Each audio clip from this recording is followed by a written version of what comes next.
next lesson we'll be covering is Chapter 8, Sampling Distributions for our STA220 class. Now, if you just finished listening to the Chapter 7 information, this chapter really is going to be very similar to what we did in Chapter 7. We're still talking about the normal distribution. We're still going to be using, the z-score, the normal table, the normal CDF. All that's going to be the same. What's going to change here in Chapter 8 is that instead of just looking at individual observations like we did in Chapter 7, we're now going to be looking at samples from a population. And so we're calculating sample means from a population or sample proportions from a population. And then we're trying to discover something about those. So instead of looking at individual observations, we're looking at sample means or sample proportions. So the first thing we talk about in Chapter 8 is just kind of identifying what a sampling distribution would be. So you see here in 8.1 we're doing the distribution of the sample mean, and then we will get into the sample proportion. So sampling error is the error that results from using a sample to estimate a population characteristic. It occurs in every sample since the sample cannot yield perfectly accurate information about the population. So sampling error we know is going to happen in everything that we deal with here in statistics. We're always going to have some sampling error happen because we're taking a sample to estimate the parameter, right? So every sample that we take is going to be a little different. It's going to yield a little different statistic. So for example here we've got a community college takes a simple random sample of 50 students to see how much scholarship money they have been awarded. In the sample, the average amount given per student is $1,180. So we've got our population sample, etc. Is the mean 1180 a sample mean or a population mean? And we see that that would be a sample mean, right? That would be our X bar. And then should we expect the mean scholarship money from the sample to be exactly equal to the mean scholarship money of all the community college students? So we're saying should X bar be exactly equal to mu? And we said that no, we wouldn't expect it to be exactly equal. However, we would hope that if we took a fairly good sample, then it should be a pretty good estimate of the true mu, but it probably isn't going to be exactly equal. Now this next slide, the next slides we're kind of going to cover aren't going to make as much sense to you if you're not, if you weren't in my lecture class, of course. So this is a thing we do in my lecture class for me to try to show the students how this sampling distribution works, okay? And so what we're looking at here is we're pretending like all this data here is a population, okay? So we're saying these are 12-ounce soda cans. They have a mean of 12.19 ounces and a standard deviation of 0.11 ounces. This is the fill amount of the last 100 cans that were produced. We want to take a simple random sample of 10, and then we're going to calculate our sample mean, okay? So when we did this in my class, I had each student bring out their random number chart, randomly choose 10 cans from up here. And so these were the weight of individual cans here, okay? So this was, I got my random number chart and I calculated 10, or I chose 10 different cans, and then this would be my sample mean, right? So this was when I took the average of all of these and came up with this sample mean. Now you see when I look at these individual observations here, right? So each of these, when I'm looking at 12.02, 12.07, all these were just ones that I randomly chose. Now if you notice, like let's say I was just to compare two of these cans. So let's say 12.02 compared to 12.38. Those vary pretty much, right? They vary by 0.36 ounces, which is a large amount if you're talking about fill amounts of these 12-ounce cans. Or if we compare 12.35, and 12.07. Again, there's a lot of variability between these individual cans, right? But now what I did was I asked my class down here, this is the class data. Okay, so I said, um, give me some of your sample means, okay? So that's what this is down here. These were 10 different students gave me what their sample means were. And so they had all chosen 10 observations, just like I had done up here, okay? They had found their sample mean. These were their sample means down here. Now notice how all these sample means tend to be much closer to each other than the individual observations, right? So when we look at each of these sample means here, okay, and compare them, all of them are very similar to each other, right? They all seem to be within, about around 12.1, 12.2, right? Kind of all in that area. So you start to wonder, well, is that just a coincidence that that happened when the class did that? Or is that something that's always going to happen?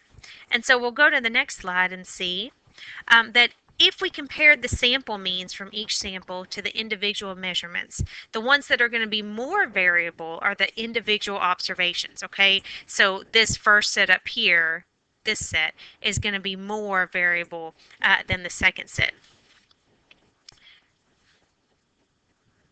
So while it's possible that none of the sample means are exactly equal to the population mean, they are all fairly close to the population mean of 12.19. And so that's another thing we notice if we go back here and we look at this average weight of 10 cans that I got, you'll notice that they all seem to center around that 12.19. And 12.19 up here happens to be the mean of this distribution, right? 12.19. And so you notice that all these observations down here seem to kind of hover around that 12.19 number. Now, some of them are very close, like this one here, or this one, but really all of them are fairly close to that 12.19 number. They're either a little below it or a little above it.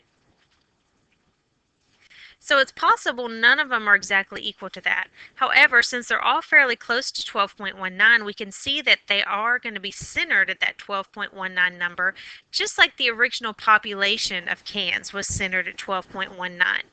But they tend to vary much less than the individual cans, right? So we looked at if we just compared two randomly selected cans, those are going to vary more than if we looked at two randomly selected sample means of 10 cans, right? So how are we going to actually describe this distribution of sample means? So the distribution of sample means is our sampling distribution. Okay, that's another way to say it. The distribution of sample means is the sampling distribution. So we've got our original population here. So inside of here, if I pull out one observation out of here, it's going to be an X, right? This is going to be one can. If I am in the sampling distribution, when I pull out one observation, now I'm looking at an X bar. It's a sample of, in this case, size 10, okay?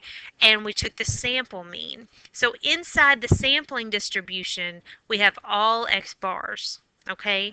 In the original population, we have single X's.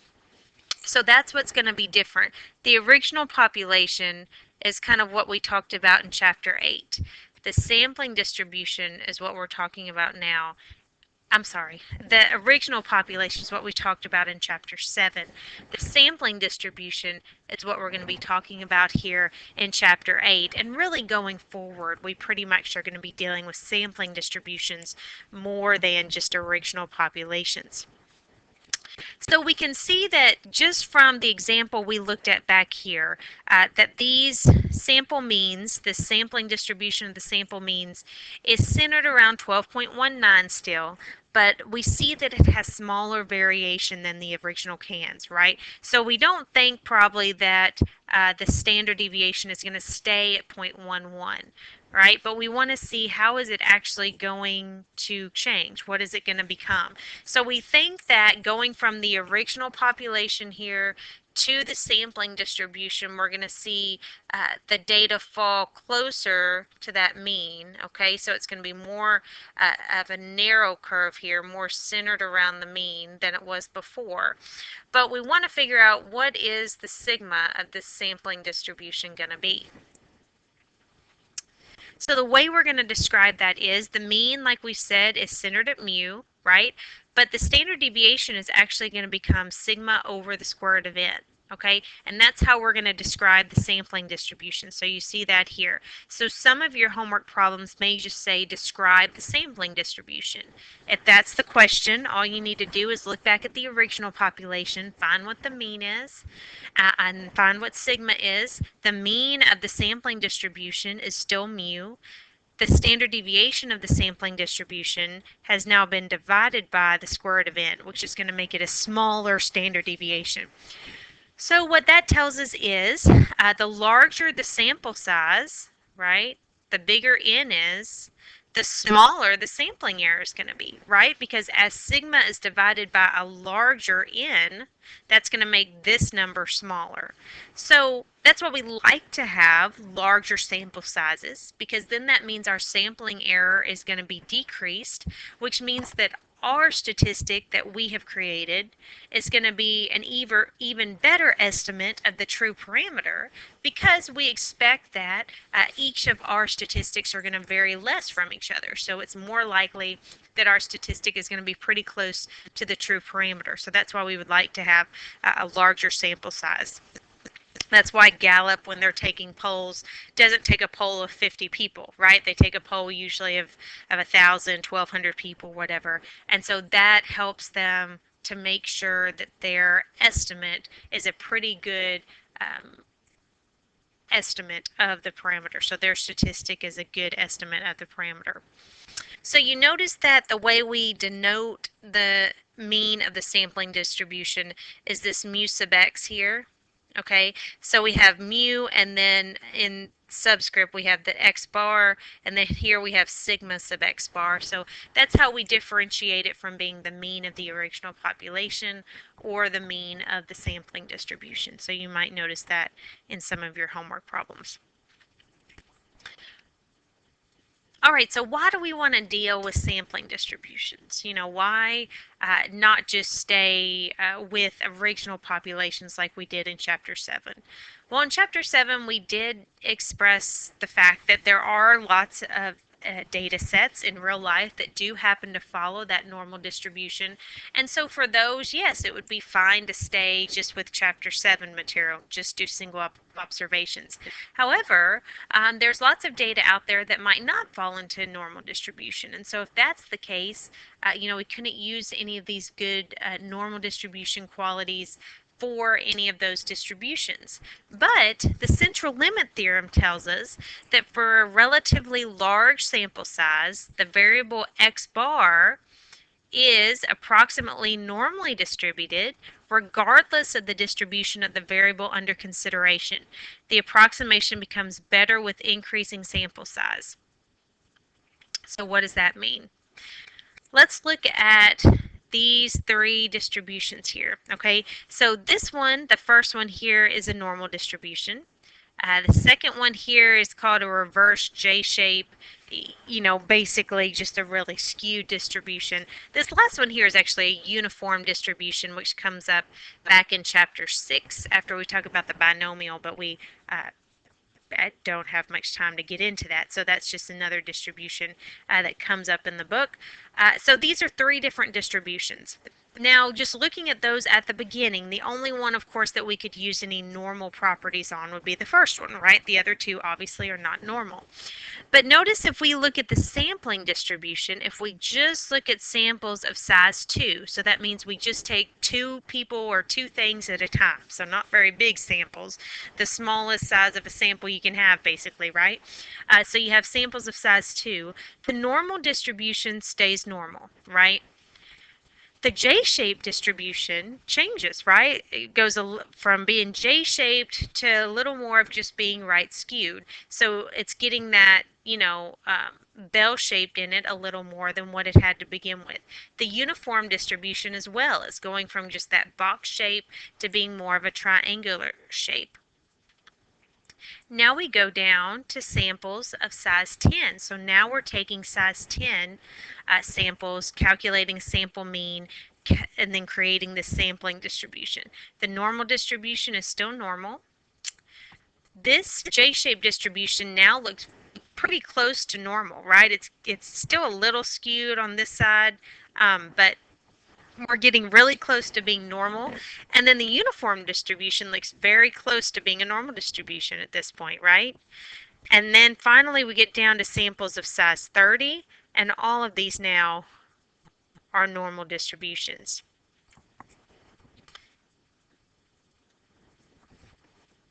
So when we talk about the central limit theorem, trying to decide this relatively large sample size, the way we decide that is that we need a sample size of 30 or more to be adequate for this normal distribution to start to take shape, okay?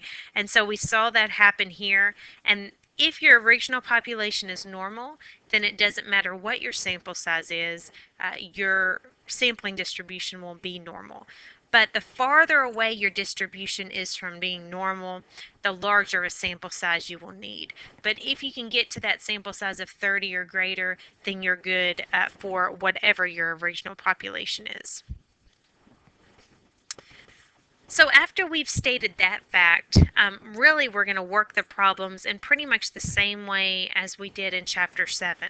The only thing that's going to be different is that we are working with sampling distributions, so we have to remember that the mean is still the original mean from the population, but the standard deviation is going to be sigma over the square root of n now. Okay, so let's look at this example, a weight gain during pregnancy. The mean weight gain during pregnancy is 30 pounds with a standard deviation of 12.9 pounds. Weight gain is skewed right, okay, so it already tells us that we're going to have a distribution that looks like this, right?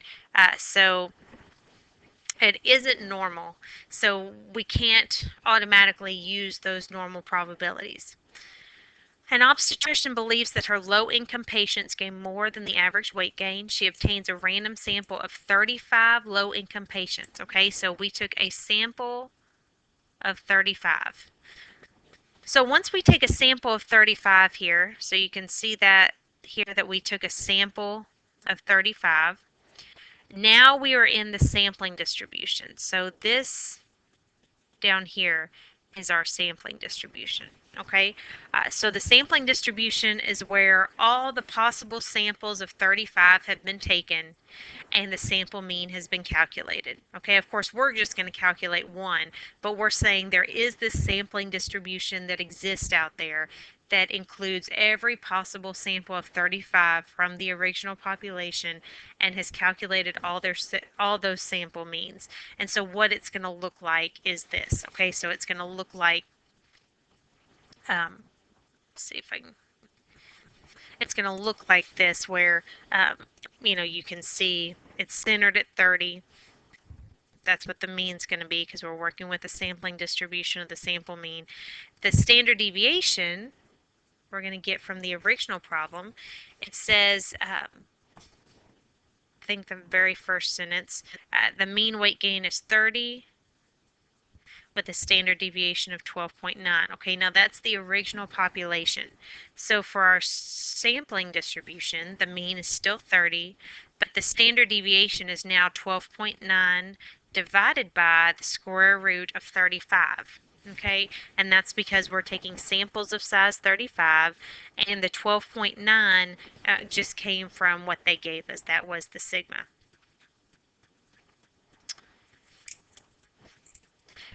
So when she took this sample of 35 low-income patients, their mean weight gain was 36.2 pounds.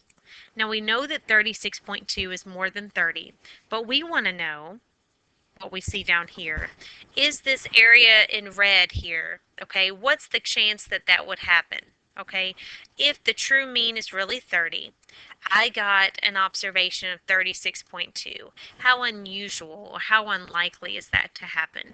And so the way we find that is we can use our z-score. So you see up here I've got the z equals.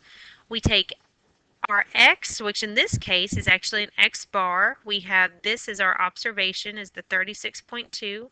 So that goes up here, 36.2 minus 30. 30 is our mean, divided by the standard deviation.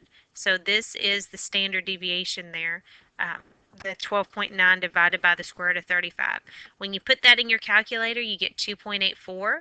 You can look that up in the normal chart and you get 0.9977.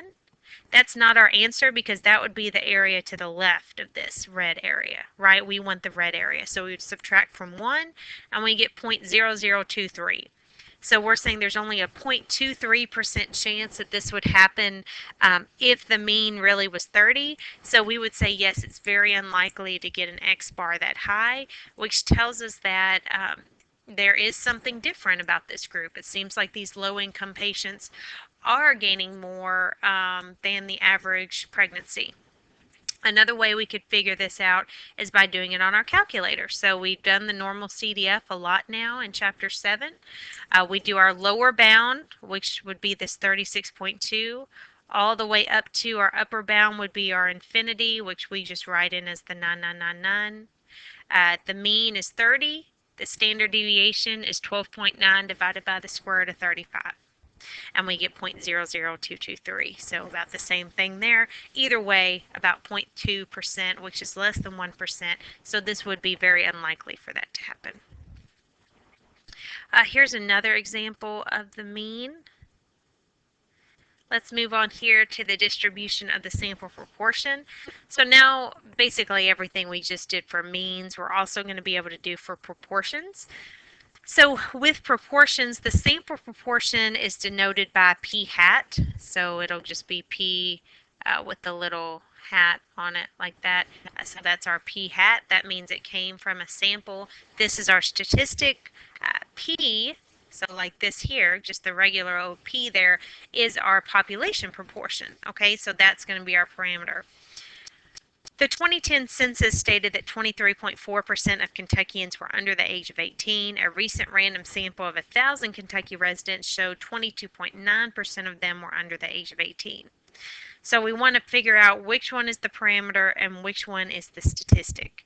So the parameter in this case, anytime we have information from a census, we think of that as being a population. So a parameter is the information we would get from that. So the 23.4% would be our parameter. That would be our P. And here it says we took a sample and got that 22.9%.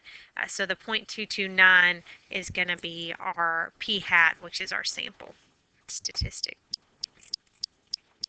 The sampling distribution of P hat, it is centered at P, so we would expect that, if we're going out and taking samples of whatever size and calculating a P hat, that hopefully it would be close to the true P, right? So we would go out, like for example, right now, we're seeing a lot of political polls out there. So saying, who would you vote for president? So let's say right now, we've got, let's say Trump and Clinton are the two that they're looking at, and they're saying, what percentage of people would vote for Trump or vote for Clinton. So if they say that 48% of voters say they would vote for Trump over Clinton, they're hoping that that 48% is pretty close to the true parameter, right? So they might do one poll, it might say 48%, another poll might say 49, another poll might say 46, and so they might kind of be all around, but they all should hopefully center around some number. So let's say out there in the US somewhere, there is that true parameter. And so let's say the true parameter, the true proportion of all voters right now who would vote for Trump is 49%. So all our samples that we take should be close to that 49%. Otherwise, we're not taking very good polls, right? There's something wrong. For some reason, our poll is biased. So you notice here that it says the mean of the sampling distribution of p hat is P, okay? So we also use that little mu sub P hat, just like we did the mu sub X bar, to talk about that we are looking at the sampling distribution. So this is the mean of the sampling distribution of P hat. Now, the standard deviation is a little trickier there, but this standard deviation really, if you look back, is going to come from something we talked about in chapter 6 when we were talking about the binomial distribution. But we won't go into it much now, but this is the standard deviation of the sampling distribution of p hat. It's the square root of p times 1 minus p divided by n. Okay, so when we look inside the sampling distribution, all these numbers in here are all p hats. Okay, so they're not single x's, they are p hats. So each one we would pull out is another proportion that came from a sample.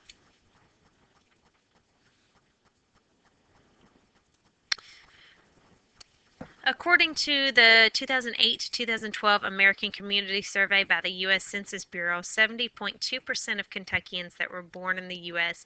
were actually born in Kentucky. So what that means is that they're native Kentuckians. 70.2% of those people living in Kentucky were actually born in Kentucky, so they didn't leave, and that's a fairly high number as compared to other states. A lot of other states like New York or California have a lot of people that come and go, but in Kentucky, it's the best place to be. So why would you leave, right? So suppose you take a random sample of 450 Kentuckians for a poll you're conducting. What is the probability that 75% or more of your sample will be native Kentuckians? So it says we take a sample of 450, okay? So that clues us in that we are doing something with the sampling distribution, okay? Because we took a sample. We're not just looking at single observations, okay? This green area is what we're trying to find right now, the probability that 75% or more of your sample will be native Kentuckians. So the way we're going to do this is we're going to use our normal CDF, okay? Because we're doing a normal distribution, because this is the sampling distribution of the sample proportion is considered normal as long as, and I forgot to go over that, which is kind of an important part, this right here, the NP times 1 minus P has to be greater than or equal to 10. So that's the way we're able to use this normal approximation, because as long as that's true, that it's greater than or equal to 10, then p hat is approximately normal. The sampling distribution of p hat is approximately normal. In the same way that we did with the sampling distribution of the sample mean, we wanted the sample size to be greater than or equal to 30. Okay, so those both kind of are similar to each other, but they're just criteria that has to be met for us to be able to assume that it's normal. We can't just go around and assume that everything's going to be normal. There's got to be some stipulation there of what's going to be normal. So in this case, this one does work out. The n times p times 1 minus p is greater than or equal to 10. So we can go ahead and use these normal CDF, or you could use the z-score and then go to your normal chart, but I think most of you now are probably using your calculator instead. So the normal CDF here, we would go from 0.75 up to infinity, right? Now you notice that I have 1 here, right? And so when we're doing proportions, 1 really is infinity, because in proportions, the lowest possible is 0, the highest possible is 1. Right? So our numbers are always going to fall between 0 and 1 when we're dealing with proportions. So the highest proportion we can ever have is a 1. So we go from 0.75 up to 1. 0.702 is our mean, because that is the P that we talked about here, 70.2%. Oh, sorry. 70.2% of Kentuckians. And then this is going to be our standard deviation. That is just coming from this, which it was just in the formula. It's the square root of p times 1 minus p over n. Put all that in your calculator, and this should be your answer here, 0.013. Okay, so what is the probability that 75% or more of your sample will be native Kentuckians? There's a 1.3% chance that that would happen. Okay.